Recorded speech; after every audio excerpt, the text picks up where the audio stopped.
Hello. Welcome to a new style of video that I'm doing. This is the setup. It's most definitely on my floor. But today, I'm going to be talking about this, the Nintendo Switch 2. It's been out for about, 2 months now? So, first of all, the console itself. This might be one of the most premium feeling Nintendo consoles ever. Like, the size just feels great, and the build quality is phenomenal. Now, the first thing that I noticed when I took it out of the box was how satisfying these Joy-Cons were to disconnect and reconnect. Like,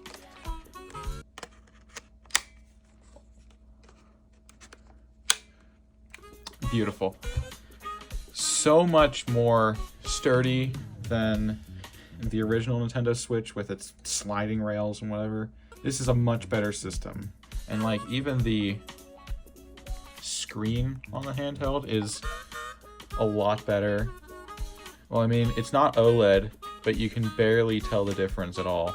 Now, what did I do when I got my system? Well, I got the Mario Kart World bundle. I also got a physical copy of the game. Let's talk about Mario Kart World. Mario Kart World legitimately might be one of my favorite entries in the series. Now, what is there to say about it? Well, I don't know, the driving physics are like top-notch. They've really perfected the way that you drive in these games. The course selection is also pretty good, but I have a video coming out about that next week. The online sucks. That's pretty obvious. The main draw for Mario Kart World is the free roam mode, which, I'm gonna be honest, is kind of pointless. Or at least, I thought it was. Until I actually started to really get into it. And going around doing all the P-switch missions is on... Oh, I just hit someone.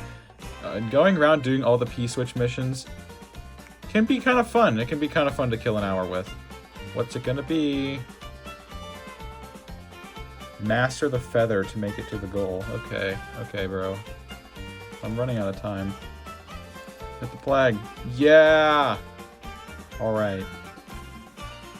So yeah, you get the point. I'm just playing the game at this point. But the P-switch missions are actually pretty fun if you, like, sit down for an hour and do them.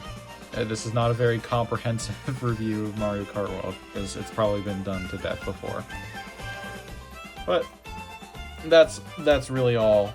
That's my opinions. I think it's one of the best. It's not perfect, but it's one of the best. Now, what did I get after launch? Well, one of these. Nintendo Switch 2 Pro Controller. Now, $85 is quite steep for this, but I think this is the best Nintendo controller. Hot take, I know. I think this is better than the original Switch Pro Controller, the GameCube controller, I don't know, the Wii U gamepad, everything. This is the best controller. But how did they improve on the original? Well, I've got a Switch 1 and 2 Pro controller here so we can compare and contrast them. So first of all, I immediately noticed that the original is a little bit wider than the Switch 2 Pro controller. I usually like bigger controllers, but this just feels like it just like melts into your hands. Also, they made the sticks silent by like, I don't know, like black magic. I'll give you a sound test. And now the Switch 2. So yeah, it's a lot more silent. I think the feel of the buttons, they feel a lot more clicky. I heard a lot of outlets say that the D-pad was a lot better than the original. It's not. It feels the same to me. This does not feel meaningfully different. In fact, this one kind of feels a little bit more solid to me. Yeah. Now the triggers are exactly... I'm pretty sure they're exactly the same. They feel exactly the same too. Everything's still the same on the top. Lights are up here now for some reason. There's a game chat button on this one. I don't use game chat. I never tried it because I didn't feel like setting up Nintendo Switch parental controls. again. So yeah, that's about all for the Pro Controller. An improvement on near perfection. Oh, I just realized I kind of forgot to mention some of the other features of the Switch. I mean, this kickstand, it feels just about as strong as the OLED one, surprisingly, even though it's just a skeleton frame. This is just one solid piece, but it feels just as solid as the whole back that came out before. The mouse controls were a pretty big sell, and you know what? They work like incredibly well. Not on this like carpet, like floor carpet, not a bath mat. Because like it's very hairy. But if I like put it on my leg, yeah, it works pretty well. You know, it's very nice to use in like games like Mario Paint on the Super Nintendo app and whatnot. And also the mini games in We'll Get to You. But pretty good. Oh yeah, I also forgot to mention USB-C port on the top. It's very good for charging and tabletop. It's actually a lot more useful than I thought it would be.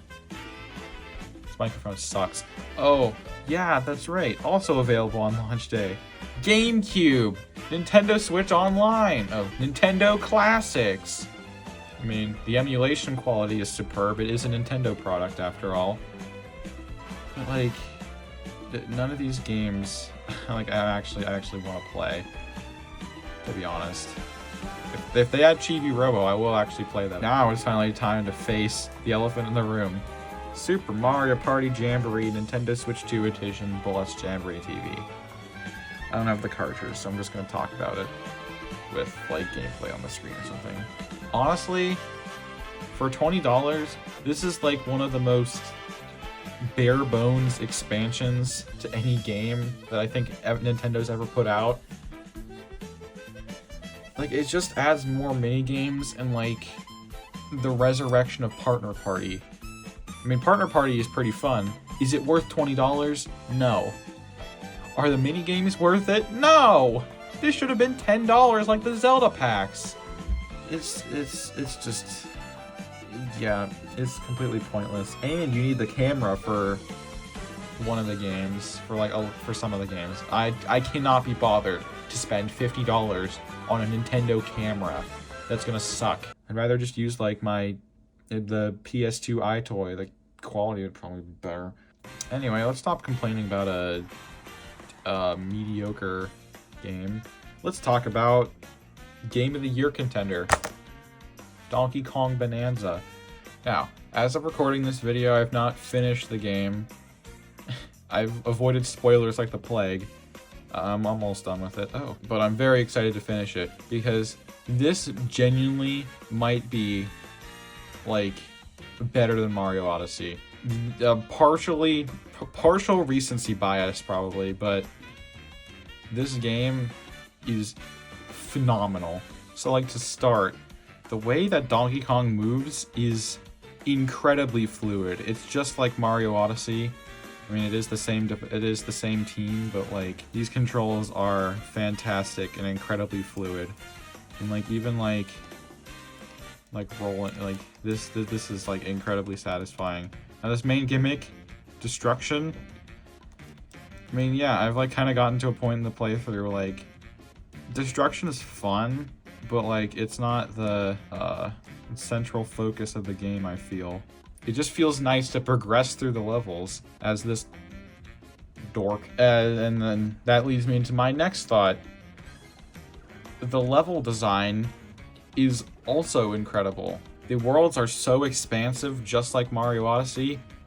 There's too many collectibles, just like Mario Odyssey. But these levels are like so fun to explore and destroy. I don't know what more there is to say, man. Game's pretty good. There's also that. Look at him. Look at him. He's beautiful. The new design. I'm one of the people who thinks this was the greatest decision in the Donkey Kong franchise. This looks so much better than that model that was like in every game that by the time that like Mario Kart 8 came out, it's like you compare that to his new design, and it just looks horrid, just like Daisy. She had no teeth in Mario Kart 8. Can you believe that? In conclusion, Switch 2 is a massive improvement over the original Switch in almost every way. The build quality, the size, the Joy-Con mechanism that actually feels like this is going to stay on here. It's like the perfect evolution. This is like a Nintendo Switch Pro right here. Actually, I do have a complaint. This thing sucks.